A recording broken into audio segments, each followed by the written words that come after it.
Terima kasih Anda masih bersama kami. Bagi Anda yang baru saja bergabung, kami hadirkan kembali 3 berita utama hari ini. Seorang pria di Kota Semarang tewas setelah duel dengan temannya sendiri.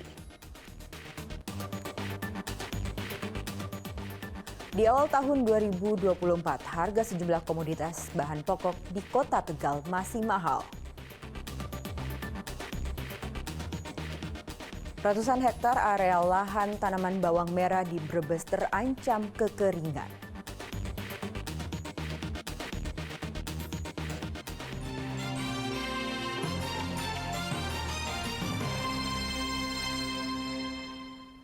Seorang pria di Kota Semarang tewas setelah duel dengan temannya sendiri.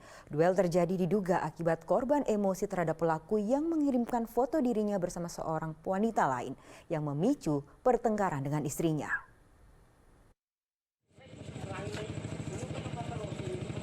Nyawa Irfan Bagus alias Panjul tak dapat diselamatkan setelah ditikam di depan rumah tersangka Joko Supriyanto di Jalan Sendang Indah Barat, Kelurahan Mukti Harjo Lor, Kecamatan Genuk, Kota Semarang, Sabtu pekan lalu. Tersangka adalah teman akrab korban. Menurut saksi, saat kejadian, korban tiba-tiba datang membawa parang dan menyerang tersangka bersama istrinya yang tengah duduk di luar rumah. Tersangka menangkis ayunan senjata tajam milik korban yang kemudian terlempar mengenai istrinya. Tersangka yang marah karena istrinya terluka kemudian terlibat duel dengan korban di jalan. Irfan datangnya dari arah sana apa dari arah sana? Naik motor. Sendirian apa sama temennya? Sendiri. Motornya diparkir di situ. Ya itu pada sama motor ini, Mbak, ya. Di sebelah situ. Iya. Terus langsung marah-marah. Aku kalau marah-marahnya enggak tahu, aku pokoknya tahunnya ambil alat mau nyerang Mas Joko, tapi kena itu terus alatnya jatuh, aku lihat darah, aku terus lari, selebihnya aku enggak tahu. Menurut hasil penyidikan sementara, polisi menyatakan duel berujung maut ini dilatar belakangi emosi korban terhadap tersangka yang mengirimkan foto lama korban bersama seorang wanita yang kemudian memicu pertengkaran korban dengan istrinya. Korban saat menyerang dalam kondisi mabuk. Kejadian ini berawal dari adanya foto yang dikirim oleh terduga pelaku. Ya, foto itu dikirimkan melalui japri ke handphonenya si korban. Ternyata foto itu foto lama, yang ada di dalamnya itu seorang perempuan bersama korban. Ternyata handphone ada di rumah, terus istrinya marah-marah sama si korban melihat foto itu. Kemudian suaminya si korban ini emosi mencari yang namanya J ini. Jasad korban yang meninggal dunia di Rumah Sakit Islam Sultan Agung Semarang telah diambil oleh pihak keluarga untuk dimakamkan. Polisi juga telah memeriksa 6 orang saksi terkait kejadian tersebut. Agus Hermanto melaporkan dari Kota Semarang. Seorang warga di Pati tewas dikeroyok. Para pengeroyok ternyata berada di bawah pengaruh alkohol alias mabuk.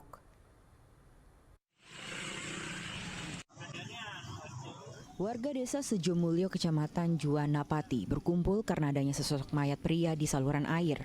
Mayat kemudian dipindahkan ke depan sebuah toko. Kejadiannya itu diperkirakan antara jam 2. Itu malam ya? Iya. Itu ya untuk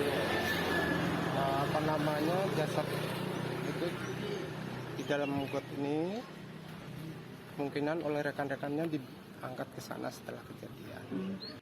Ternyata korban adalah Fendri, warga desa Sembaturangung. Diduga pria 24 tahun itu meninggal usai dikeroyok 3 orang saat melintas dengan motor bersama temannya.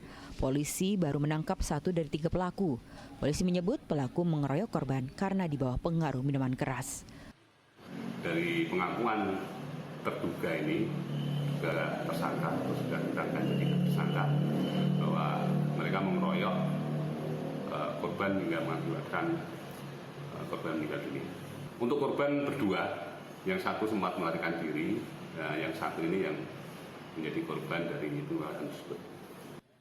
Polisi menyita pakaian korban, sendal jepit, batako, dan sepeda motor sebagai barang bukti. Para tersangka dijerat pengeroyokan mengakibatkan korban hilang nyawa dengan ancaman hukuman 10 tahun penjara. Arif Nur melaporkan dari Pati. Penganiaya seorang buruh di Purbalingga akhirnya menyerahkan diri setelah buron selama 5 hari. Pelaku menganiaya karena menduga korban menyantet dirinya hingga sakit. Suwarno akhirnya menyerahkan diri ke Mapolres Purbalingga. Ia adalah penganiaya rekan kerja yang buron selama 5 hari terakhir. Warga desa Karangcengis, Kecamatan Bukateja, menganiaya rekan kerjanya sesama buruh bangunan dengan sebilah golok.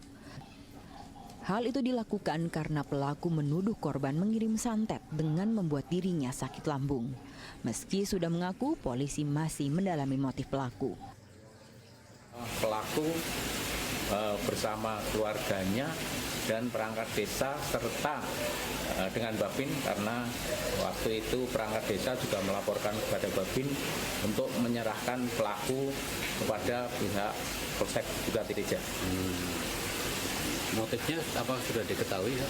Untuk motif sementara masih didalami oleh pihak penyidik. Penganiayaan yang terjadi pada 25 Desember 2023 membuat korban alami luka senjata tajam di sekujur tubuh. Ia kini dirawat di rumah sakit untuk pemulihan. Mardianto melaporkan dari Purbalingga. Sindikat pemalsu uang yang menamakan dirinya 9 naga diringkus aparat Polres Salatiga. Para tersangka menjual uang palsu secara daring. Video amatir ini menunjukkan anggota Satuan Reserse Kriminal Polres Salatiga yang menangkap anggota sindikat pengedar uang palsu yang dikenal melalui Instagram dengan nama 9 Naga. Aparat Polres Salatiga menangkap 3 tersangka dengan peran yang berbeda. Tersangka Ahmad Hoirul, warga Tanggulangin, Sidoarjo, Jawa Timur, berperan sebagai pencetak uang palsu.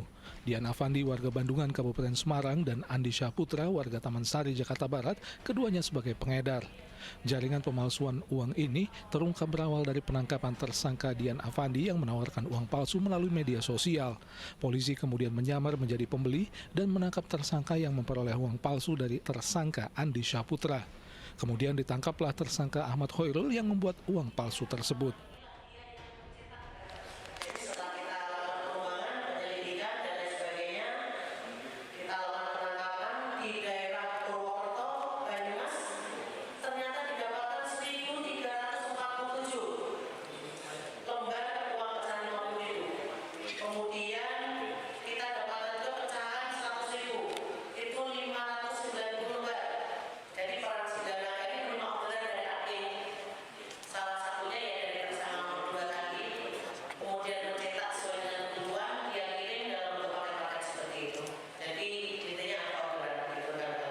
Itu dikirim melalui online, Bu, ya, paket.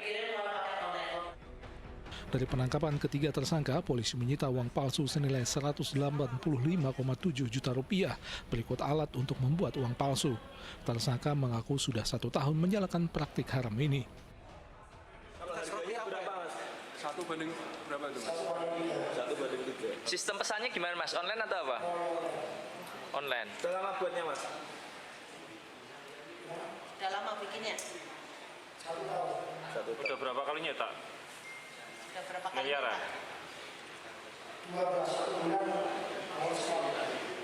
Mas, kamu belajar dari mana, Mas? Ketiga tersangka dijerat pasal 36 ayat 3 Undang-Undang Nomor 7 tentang mata uang dengan pidana penjara paling lama 15 tahun dan pidana denda paling banyak 50 miliar rupiah.